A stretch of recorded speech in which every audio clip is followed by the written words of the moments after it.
Die E3 2015 wird gesponsert von gamecodeShop.de, euer Online-Shop für PSN-Cards, PlayStation Games und PS Plus-Abos. So first of all, thank you very much for your time here. Thank you. And congratulations for the successful showing of Deus Ex, Mankind Divided at E3 2015. Thank you very much. First of all, would you mind telling our viewers and readers what your job at Square Enix is compared to Deus Ex? Yeah, I'm Patrick Forte. I'm the gameplay director on Deus Ex, Mankind Divided. Okay. So everything that's game design related, the controls, and, you know, where the AI goes, the different mechanics, the augmentations, how the experience points, everything that's gameplay related, basically. Okay, so you're the perfect victim for my next question. All right. In your point of view, there's always this discussion with successors if it should be very similar to give more of what is beloved, of what was successful and what the fans want, and what is new about the next iteration of a franchise.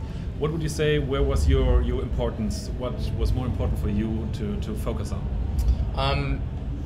I think fundamentally the thing that we really wanted to keep was the whole freedom of expression of players, the choice and consequence throughout all, you know, in the low-level gameplay, but in the narration as well. Those are some of the fundamental principles of the franchise. So that was definitely something that we wanted to keep, and we're not about to mess around with that. But then in terms of actual execution, there's four main pillars to the game. There's the combat, the stealth, the hacking, and the social interactions. And we felt maybe with Human Revolution, the combat pillar wasn't quite on par with the stealth. We liked what we did. We're offering choices to players. We're saying, you know, you play however you want, use your own style. But the combat pillar was maybe a little bit more, led to a somewhat more difficult playthrough, and it was in kind of some of the experience points and things like that you got for the stealth were perceived as leaning it more towards being a stealth game, and we don't want to be either. Like, even though we're showing a lot of combat improvements, and then maybe like the demo and the trailer are a little bit more combat oriented, it's just to showcase some of the work that's been done on that particular pillar. But ultimately, the reason for doing it is really just to create something that's on par, and then it's really up to players to choose how they want to use it. Yeah, so that was exactly one of my questions, the different experience points awards for the stealthy or for the combat approach. It was not a conscious decision for Human Revolution? It was a conscious decision, but it turned out to give different feedback than what was anticipated. Okay.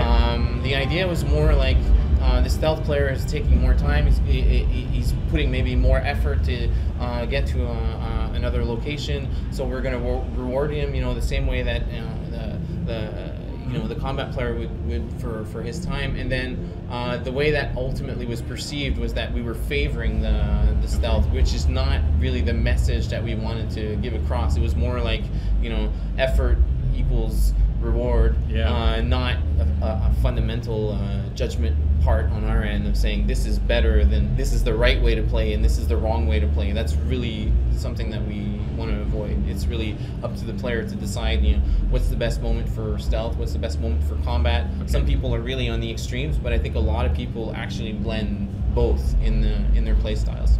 I hope you don't mind me too much saying that while Deus Ex Human Revolution was a very highly received and beloved game and successful game, that there was one very big problem with the game. It was, of course, the boss fights. Yeah. Do you have encounters in Mankind Divided which again would resemble boss fights, or? We haven't been like very explicit or specific about boss fights for Mankind Divided, but what I can say is this. First of all, we're very aware of that criticism, and it wasn't really an intention. It was more problems with the execution that led to, you know, what happened. I think a lot of those things started being alleviated in the director's cut of the game, and it was already like a step towards our vision.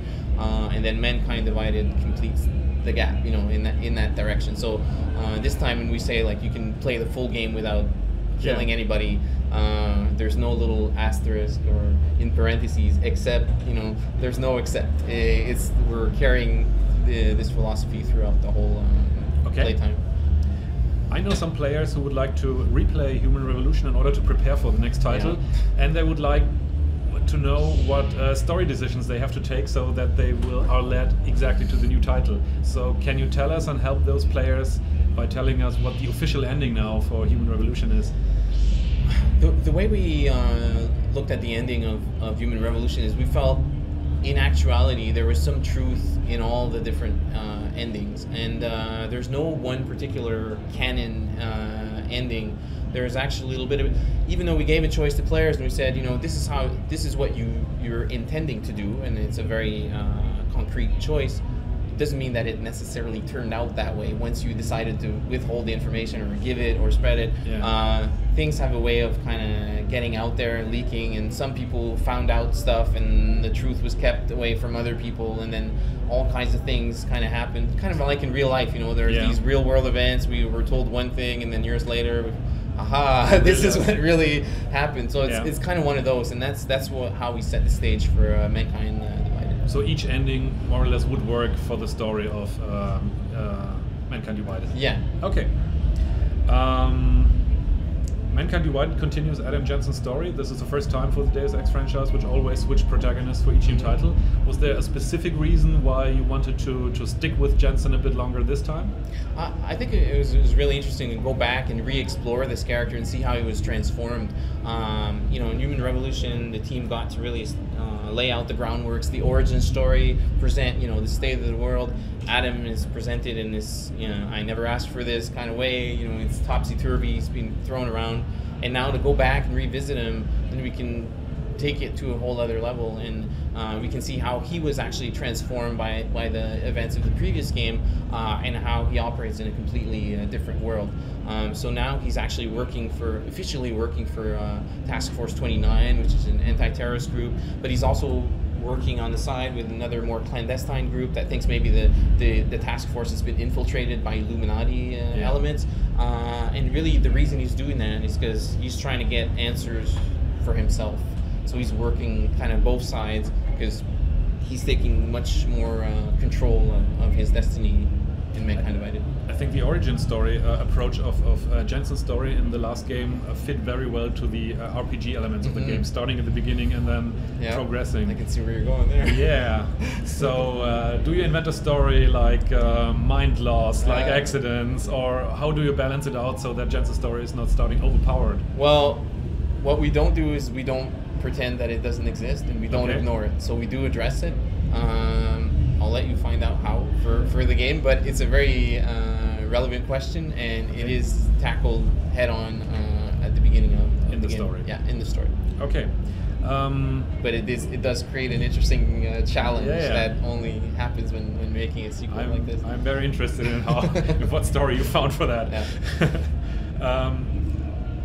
Talking about the next generation consoles, the new power that you have, what was the main aspect that you wanted to use as an advantage for the new game? Of course, it's quite visibly the new graphics, but are there other aspects that you wanted to really make the game benefit from of the new power? I think across all aspects, we benefit from a little bit more elbow room to some of the environments can be a little bit larger, and we put more life in there. We've developed a lot of technology that really allows us to fill the environments with all kinds of little elements and micro details and clusters of material, which is really what we're known for, and just overall better fidelity with the characters. And there's so many social interactions with these characters in this world that you really get a big boost out of having the better facial expressions and the higher resolution, and it just creates an even more immersive game. When I remember correctly from the presentation that was given to us, you want to make the dialogues where you have to choose how to tackle the opponent more often than in the previous game. Is that correct? There's going to be a lot of social interactions. They're going to be of various ways. They're not always going to be like the full-on fledged debate that with many states, but you will get maybe more of them throughout the whole length of the adventure, where you get to change people's opinions and you get to discuss with them. One last question. Do you think that for new players who didn't play the last game, will they have a good approach for the game, or can they jump in and do not worry too much about previous events? I think so. Like the beginning of the game is going to start explaining the state of the world and who Adam is and where it all came from, and it's going to set the stage for the events. And you know, the world's been transformed so much that, you know, this really creates, you know, a whole complete autonomous story arc. So obviously, I mean, players that played Human Revolution, they're going to understand all the references, they're going to know all the names, all the little winks, all the little secrets that we put in there. But, you know, new players are going to get like a really fully standalone game. Will we see some story hooks to the first Deus Ex game in the story? You know, what we do in Deus Ex is we always reward observation of players. So the more observant you are, the more chances you have of finding, making interesting discoveries. Thank you so much for your time. Thank you. I wish you best of luck and much success with the game. It looks great. Thank you very much. And have a good time. Thank you. Thank you. Thank you.